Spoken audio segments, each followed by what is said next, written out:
नमस्कार, welcome to career मंत्रा 9.1। मैं अंकित यादव आपके अपने यूट्यूब चैनल में आपका स्वागत करता हूं। आज की क्लास में हम UP triple S C PET 2022 के लिए अंकित भाटी सर की बुक लेकर के आए हैं। इस बुक से हम भारतीय इतिहास का जो 5 नंबर में टॉपिक आना है वो कंप्लीट कर रहे हैं। इस सीरीज में हमारा ये लास्ट टॉपिक रहेगा ब्रिटिश राज्य सामाजिक आर्थिक प्रभाव। ब्रिटिश राज्य का जो सामाजिक और आर्थिक प्रभाव पड़ा है भारत के ऊपर वो हम पढ़ेंगे। इससे पहले बाकी के जितने भी हिस्ट्री के टॉपिक हैं पहले वाले 13 टॉपिक हम कंप्लीट कर चुके हैं। बौद्ध धर्म, जैन धर्म, वैदिक सभ्यता और सिंधु सभ्यता, ये सारे टॉपिक करीब 13-14 टॉपिक है। दिल्ली सल्तनत, मुगल काल, ये सब कंप्लीट कर चुके हैं। अगर आपने अभी तक ना देखे हो तो देख लीजिए। चलिए आपका समय ज़्यादा बर्बाद ना करते हुए आपके दिमाग की गागर में भरते हैं ज्ञान का महासागर। इससे पहले वीडियो शुरू करें तो आप चैनल को सब्सक्राइब कर दीजिए, बेल आइकन पर ऑल क्लिक कर दीजिए और हाँ, शेयर जरूर करिए वीडियो को। एक दो फ्रेंड्स को, अपने को, साथ वालों को शेयर करिए। हम कंप्लीट सेशन आपके लिए प्रोवाइड कराएंगे। हाँ, एक बात और, आप कमेंट करके नहीं बताते हैं, आप कमेंट करके बताइए कि आपको किस बुक से रिलेटेड सेशन चाहिए तो हम वो बुक प्रोवाइड कराएंगे, या इस बुक का कौन सा पार्ट आपको साथ में पैरेलली चाहिए जिससे कि आपकी ये बुक जल्दी से जल्दी कंप्लीट हो सके पेपर से। तो मैं सोचता हूँ, मैं कोशिश ये करूँगा कि इस पेपर से आपकी इसी महीने के अंदर, मतलब कि आपका सितंबर चल रहा है क्योंकि अक्टूबर में एग्जाम है, तो सितंबर के महीने में ये बुक पूरी कंप्लीट मैं करा दूँ। जिससे क्या हुआ कि आपको 15 दिन रिवीजन करने के लिए मिल जाएगा और आपकी बुक भी कंप्लीट हो जाएगी।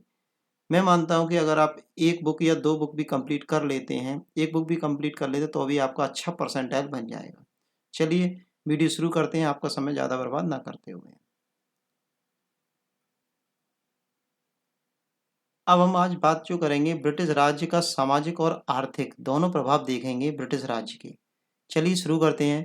ब्रिटिश शासन की पहले भारतीय अर्थव्यवस्था अपनी संपन्नता के लिए विश्व विख्यात थी, जिसका सबसे बड़ा आधार गांव की आत्मनिर्भरता था। सारी आर्थिक सभ्यता जो थी, अर्थव्यवस्था जो थी, वो गांव पर आधारित थी, जहां उत्पादन प्रतिद्वंद्विता के आधार पर नहीं बल्कि आपसी सहचर्य के आधार पर होता था। वस्तु विनिमय प्रणाली थी, जजमानी व्यवस्था के आधार पर होता था। प्लासी और बक्सर के युद्ध के बाद अंग्रेजों ने बंगाल की समृद्धि पर अपना पूरा अधिकार जमा लिया और परिणाम स्वरूप भारतीय अर्थव्यवस्था एक सेकेंड परिणाम स्वरूप भारतीय अर्थव्यवस्था अधिशेष और आत्मनिर्भरता की अर्थव्यवस्था से उपनिवेशिक और अर्थव्यवस्था में परिवर्तित हो गई, उपनिवेशिक बन गई।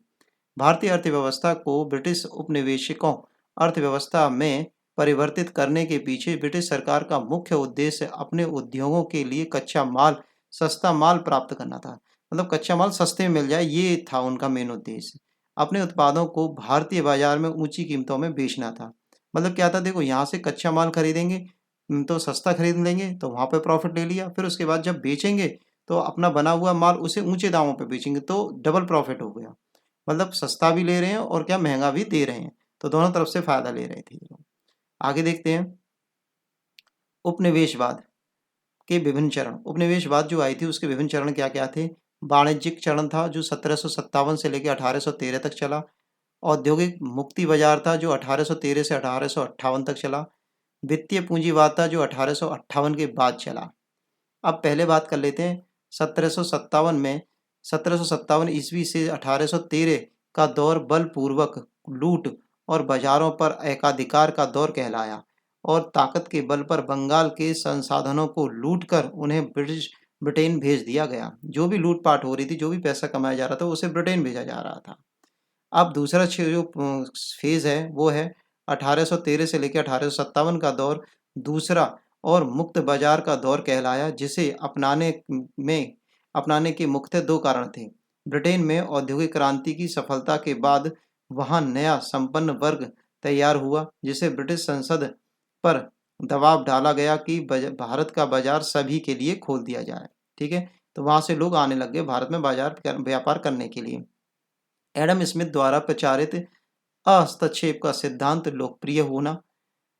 अंग्रेजों ने भारतीय उद्योगों का गला घोंट दिया, विशेषकर हथकरघा उद्योग। नगरीय उद्योग का पतन तो तुरंत हो गया क्योंकि राजाओं के हार के बाद उन विलासी वस्तुओं की मांग में कमी आ गई। ठीक है, हथकरघा वाले हाथ के वस्त्र, औद्योगिक वस्त्र, ये सब कौन पहनेगा जब महाराजा महाराजा ही नहीं रहे। अंग्रेज लोग तो बाहर के अपने अंग्रेजों वाले ब्रिटेन वाले कपड़े पहनेंगे। अंग्रेजों ने मुक्त बाजार के बहाने आयात निर्यात की दरों को इस तरह निर्धारित किया कि ब्रिटिश सामग्री सस्ती हो जाए और भारतीय सामग्री महंगी हो जाए, जिससे भारतीय सामग्री की मांग में कमी आई और अंग्रेजों ने ब्रिटिश सामग्री को भारत के कोने-कोने में पहुंचा दिया। जो भी ब्रिटिश सामग्री आ रही थी वहां से, वो भारत के कोने-कोने में पहुंच गई। 1860 के बाद वित्तीय पूंजीवाद का दौर, जिसके प्रथम दो चरणों के समाप्त से प्राप्त धन को भारत में ही निवेश कर अधिक पूंजी कमाने का उद्देश्य रखा गया। मतलब क्या था, जो भारत से पैसा कमाया उसको भारत में निवेश करके उससे और पैसा कमाया जाए। भारत की लूट और इंग्लैंड में पूंजी संचय का ही प्रत्यक्ष परिणाम था कि इंग्लैंड औद्योगिक क्रांति के दौर से गुजरा। मतलब भारत से पैसा इतना मिल रहा है कि इंग्लैंड में क्या आ गई, औद्योगिक क्रांति आ गई। अब बात करेंगे भू राजस्व की व्यवस्था। भू राजस्व की क्या व्यवस्था थी वो देखते हैं हम लोग उस समय पर। हमारे यहाँ पर क्लाइव के कार्यकाल के दौरान भू राजस्व का वार्षिक बंदोबस्त होता था। फार्मिंग सिस्टम्स का भूमि को लगान वसूलने हेतु ठेके पर दिए जाने की प्रथा कालांतर में बंगाल पर बुरा प्रभाव पड़ा। किसानों का शोषण बढ़ गया और भुखमरी तक वे पहुंच चुके थे। ठीक है, होता क्या था कि वो ठेके पर मतलब पैसा वसूला जा रहा था। ठीक है, मतलब पैसा वसूलने के लिए भी किसानों से ठेकेदारों को नियुक्त कर दिया गया। आगे देखते हैं। गवर्नर जनरल कॉर्नवालिस के समय एक 10 साला बंदोबस्त लागू किया गया, जिसे 1793 में स्थायी बंदोबस्त में परिवर्तित कर दिया गया। क्या हो गया, ये स्थायी बंदोबस्त में परिवर्तित कर दिया गया। अब जमींदारी और स्थायी बंदोबस्त क्या है, इसको हम पढ़ते हैं। इस बंदोबस्त में ब्रिटिश भारत के क्षेत्रफल का लगभग 19% हिस्सा शामिल हो गया था। यह व्यवस्था बंगाल, बिहार, उड़ीसा और तथा उत्तर प्रदेश के वाराणसी तथा उत्तरी कर्नाटक क्षेत्र में लागू हो गई। कहाँ हो गई है, बंगाल, बिहार और उड़ीसा और उत्तर प्रदेश में। ठीक है, आगे चलते हैं हम लोग। इसमें भू राजस्व का 10/11 भाग भारत सरकार को, मतलब जो भी सरकार थी, मतलब ब्रिटिश लोग थे, और शेष 1/11 भाग जमींदारों को होता था। ठीक है, एक भाग मतलब 11 हिस्से किए जाते थे, उसमें से एक हिस्सा जमींदारों का था और 10 हिस्से किसके थे, भारत सरकार के थे। इस व्यवस्था में राजस्व नगद रूप में लिए जाने पर जोर दिया गया। मतलब कैश दो, मतलब उस पर बात जोर हो रही थी, जिससे उन क्षेत्रों की नगदी फसलों में खेती को बढ़ावा मिल गया। मतलब नगदी फसलें उगने लग गईं। रमेश चंद्र दत्त और राजा राम मोहन राय ने स्थायी बंदोबस्त का समर्थन किया और इसे अन्य क्षेत्रों में भी लागू करने की बात कही। आगे देखते हैं हम लोग। इस व्यवस्था से अंग्रेजों ने भारत में एक सामाजिक मित्र प्राप्त कर लिया। इसलिए 1857 के विद्रोह में बड़े जमींदार अंग्रेजों के साथ खड़े दिखाई दिए। मतलब बहुत सारे जमींदार साथ में आ गए।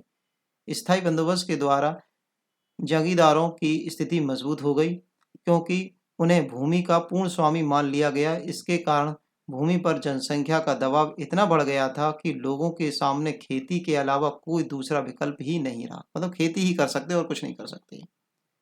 आगे देखते हैं रैयतवाड़ी व्यवस्था। रैयतवाड़ी व्यवस्था के बारे में पढ़ते हैं। इस व्यवस्था के तहत किसानों को भूस्वामी मानकर उन्हीं के साथ राजस्व वसूली का दायित्व भी तय कर लिया गया। मतलब अब किसानों को ही भूस्वामी माना जा रहा है इस व्यवस्था में, इसलिए यह व्यवस्था रैयतवाड़ी व्यवस्था कहलाई। परंतु वास्तविकता यह थी कि वास्तविक स्वामित्व तो अंग्रेजों के ही पास ही था, क्योंकि लगान न देने की स्थिति में जमीनें नीलाम कर दी जाती थीं। 1792 में कर्नल रीड ने मद्रास के बारहमल महल के क्षेत्र में इसे पहली बार अपनाया, किंतु इसी व्यवस्थित रूप को 1820 में थॉमस मुनरो ने दिया। यह व्यवस्था ब्रिटिश भारत के 51% क्षेत्र पर लागू की गई। इससे बम्बई, मद्रास, पूर्वोत्तर भारत के कुछ हिस्से शामिल हुए। 51% भाग पर ये थी। इस व्यवस्था में कलेक्टर की भूमिका को महत्वपूर्ण बना दिया गया, किंतु समय की कमी और राजस्व व्यवस्था के ज्ञान में के अभाव में किसानों को जमकर शोषण किया गया। मतलब फिर भी इसमें ही शोषण ही हुआ किसानों का घूम फिर के। अब बात करते हैं माहलवाड़ी व्यवस्था। इस व्यवस्था के तहत गांवों के समूहों के आधार पर राजस्व की प्रक्रिया को स्थापित किया। मतलब एक समूह बना दिया, माहल बना दिया। ठीक है, इस भूमि का सामुदायिक स्वामित्व को स्वीकारती है। ठीक है, समुदाय बना दिया गया। 1822 में हार्ट मैकेंजी ने इसे व्यवस्थित रूप दिया और यह ब्रिटिश भारत के 30% क्षेत्र पर लागू कर दी गई। इसमें अवध, आगरा, संयुक्त प्रांत, पंजाब, राजपुताना, पश्चिमोत्तर क्षेत्र शामिल किए गए थे। ठीक है, ये सारे क्षेत्र इसमें शामिल किए गए थे। इस व्यवस्था में राजस्व दर की आरंभ में 80% तक पहुंच गया था, जिसे लॉर्ड विलियम बेंटिंग ने 66% के बाद लॉर्ड डलहौजी ने 50% कर दिया गया।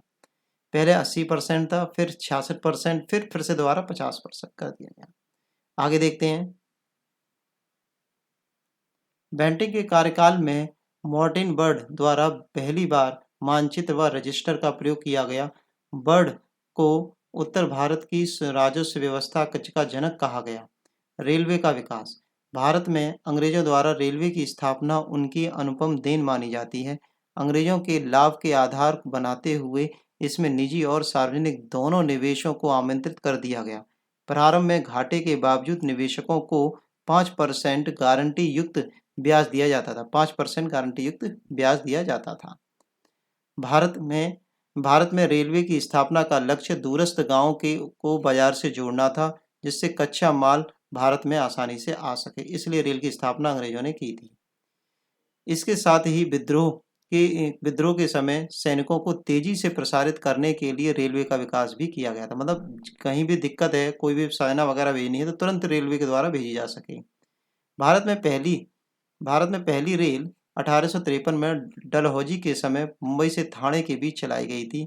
भारत में सर्वाधिक रेल लाइनों का विकास लॉर्ड कर्जन के समय हुआ। बाद में 1925 में एकवर्ड कमेटी की अनुशंसा पर रेल बजट को आम बजट से अलग कर दिया गया। 1925 के बाद अलग बजट आता था रेल का। धन की निकासी। भारत धन बहिर्गमन की ओर लोगों का ध्यान आकर्षित करने के लिए एक दिशा में पहला प्रयास दादा भाई नौरोजी ने किया।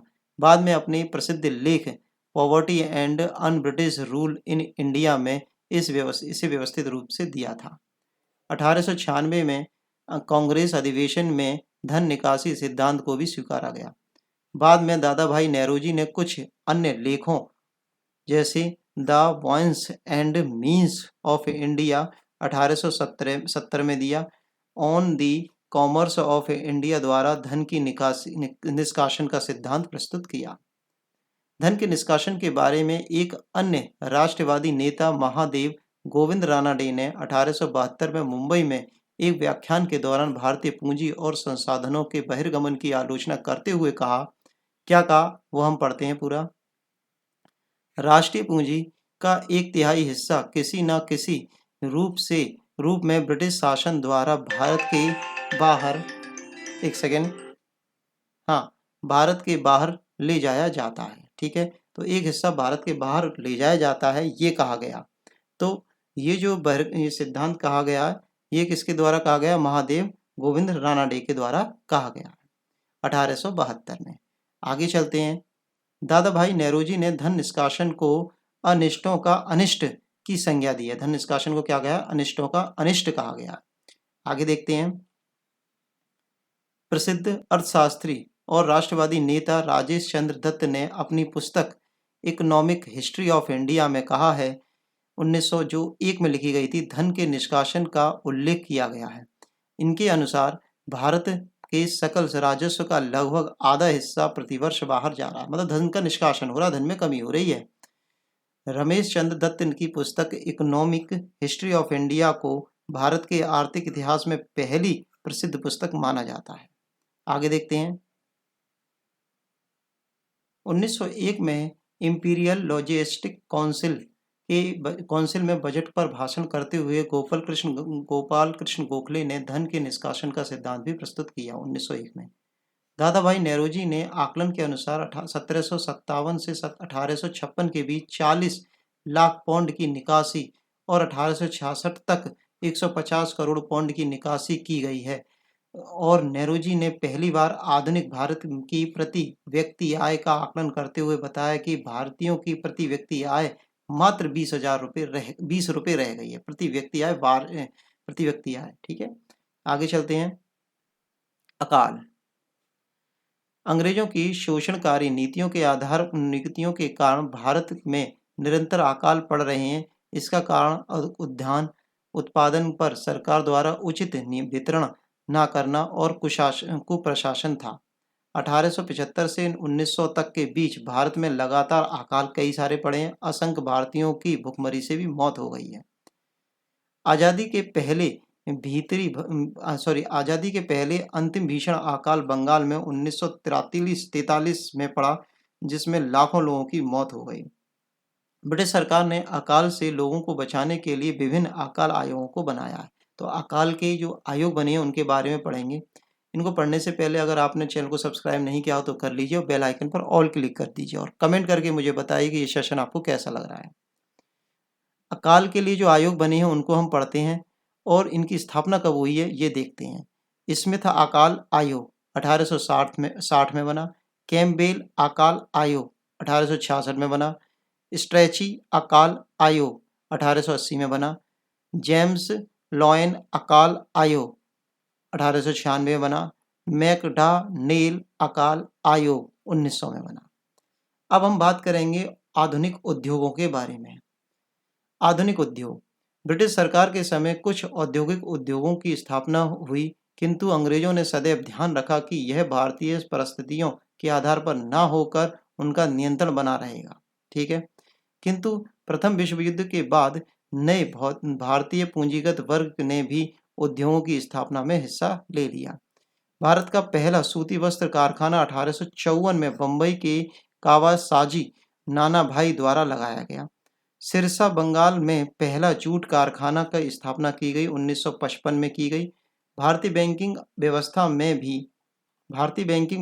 भी भारतीय पूंजी लगाई जाने लगी और स्वदेशी पूंजी में संचालित पहला बैंक अवध कमर्शियल बैंक था, जो 1958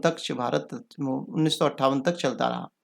किंतु स्वदेशी और भूमि पूंजी भारतीय पूंजी का स्वदेशी बैंकें जो अभी भी कार्यरत हैं, अब वह पंजाब नेशनल बैंक के रूप में स्थापित हुआ, जिससे संस्थापकों में लाला लाजपत राय, दयाल सिंह, बंजी ठानिया जैसे राष्ट्रवादी शामिल थे। ठीक है। तो ये टॉपिक हमारा यहीं पर फिनिश होता है और मैं आपको बता दूं, ये टॉपिक के साथ साथ हमारा फर्स्ट टॉपिक हिस्ट्री का फिनिश होता है कंप्लीटली। ठीक है। पूरा टॉपिक हमने कंप्लीट किया है।